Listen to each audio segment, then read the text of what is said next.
Idle Hands. What's going on, everybody? Welcome to another 31 Days of Horror. Today we're looking at Idle Hands, 1999 movie with Devon Sawa, Jessica Alba, and Seth Green. I'm doing yet another horror comedy.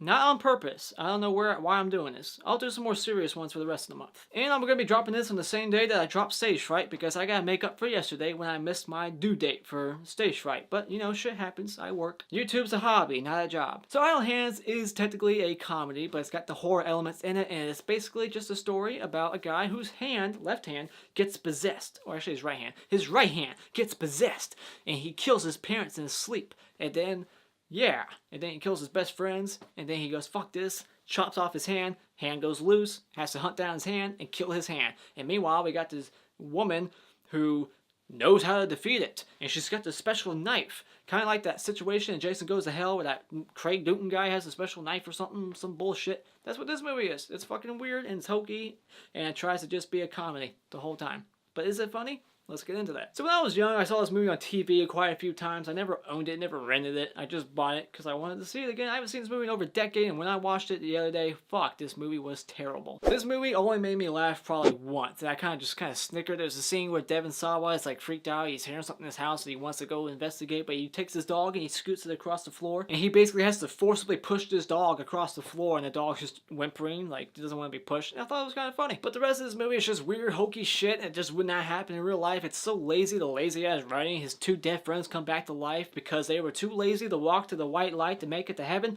Really? I don't give a fuck who you are. If you're going to heaven despite what type of piece of shit you've been your whole life, I'm taking that ticket. Oh, the white light's too far away. That is some lazy ass shit. Dead. Undead, actually. There was this big bright white light at the end of a long tunnel. So what happened? We were like, forget that, man. Even the acting on Devon Sawa's part, like, I felt like this script was so terrible that even he couldn't pull it off to make it, like, redeemable. Like, he couldn't make it believable. Nothing in this movie is serious. Literally nothing. His dead parents who are providing for this piece of shit. He lives in the attic. He's, like, in his mid-20s. He's a stoner. Total piece of shit. So automatically, this guy's not likable. You're not like, I connected this guy. I'm rooting for him. The guy who lives in his parents' attic, not basement. At least they try to flip that cliche of living in the basement. They're like, oh, he lives in the attic. That's different. But he is not a fucking character that you want to, like, root for. And then when his parents died, there's not a single tear shed. He's like, oh shit, oh, they're dead. We gotta bury them. And he buries them like 4 inches below the ground along with his two best friends that he murdered. Not a single tear is shed. You got Jessica Alba, who's this character this guy has been literally looking at for like his whole life, they say. Like, he's had this crush on Jessica Alba his entire life, and then finally his hand is the only thing that gets him to ring on her doorbell and then grab her ass, and immediately it turns out she's loving him. She's been loving him her whole life too. Immediately, as soon as he enters her house after giving her her book back that she dropped in the street, they're having sex.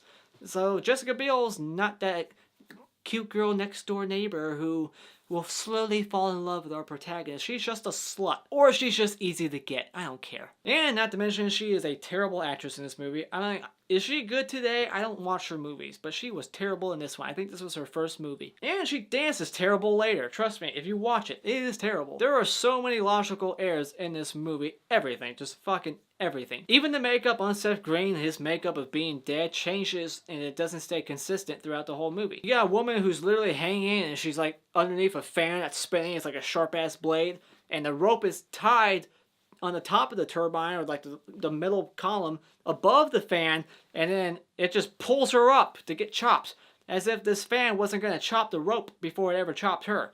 Just logical errors. And this movie is just basically a giant fucking campaign for marijuana, I feel like. I mean, I'm not saying it's a bad thing, but it just felt like this was just a pro-marijuana movie, because at the end of this movie, marijuana saves the day. Yeah, apparently if you just blow a puff of marijuana onto this hand that's possessed, it just gets high, and then just bloop, it's dead. This movie was so fucking weird and hokey that even every once in a while, the movie started to make fun of itself. Like, really? That's what happened? Oh, really? It's like, yeah, that's exactly what I was thinking. There's moments in this movie where, like, Devon Sawa, Anton, whatever his name is, in this movie, he has blood all over him, and Jessica Biel doesn't seem to fucking care. Like, oh, what's all that blood on you? And she's not even gonna ask the question. She doesn't give a shit. And then later on, his hand's missing, and she doesn't ask questions about that. It's clearly not makeup. His hand's fucking missing.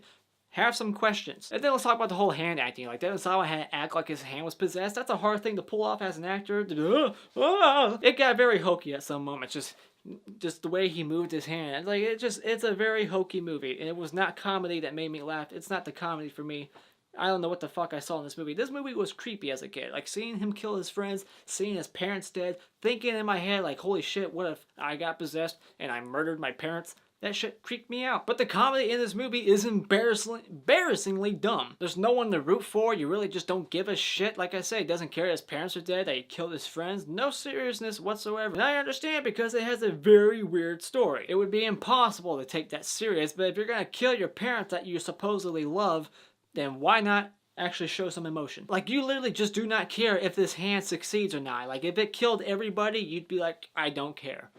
I was already along for the ride, so I'm here to see this hand kill people. Just keep killing everybody.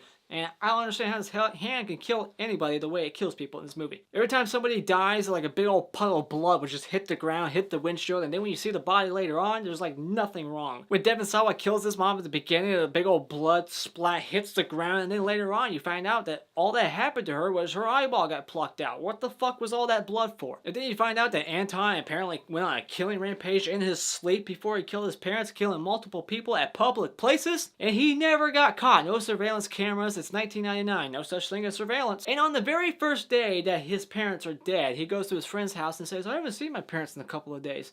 You mean last night? How fucking stoned are you? And like I said, there's like this one character who knows how to stop this thing, and she's like connected, like trying to find out on this map, like where the hand could possibly be. And it's just so fucking stupid. And she conveniently meets the one person in this city that is aware of Anton's hand. Just the one person. She randomly goes to a bowling alley.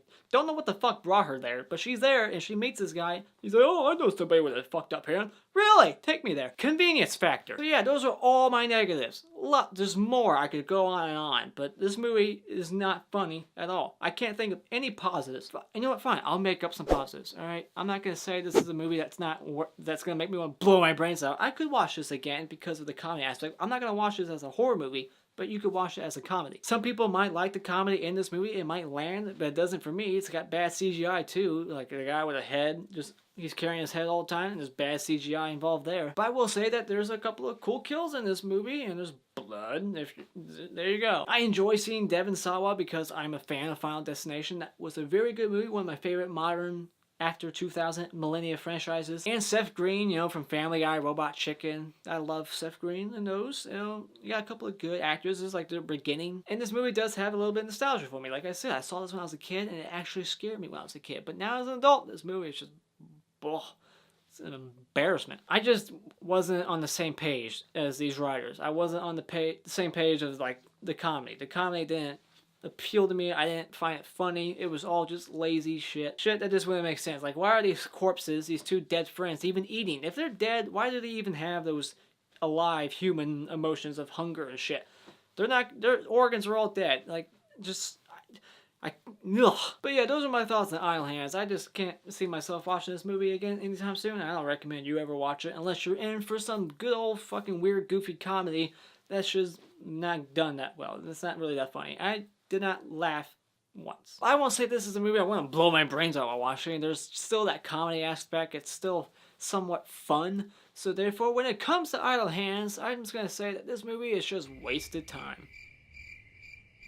And those are my thoughts on Idle Hands. Did you see this movie? Let me know what you thought about this movie when you were younger. Did you see it as a kid or as an adult? If you saw it as an adult, of course, you probably fucking hate it. But if not, let me know what you thought about it in the comments below. And as always, if you enjoyed this review at all, you can subscribe by clicking on my beautiful cartoon face in 5 seconds to see more fantastic content. And until next time, I'll feed you soon.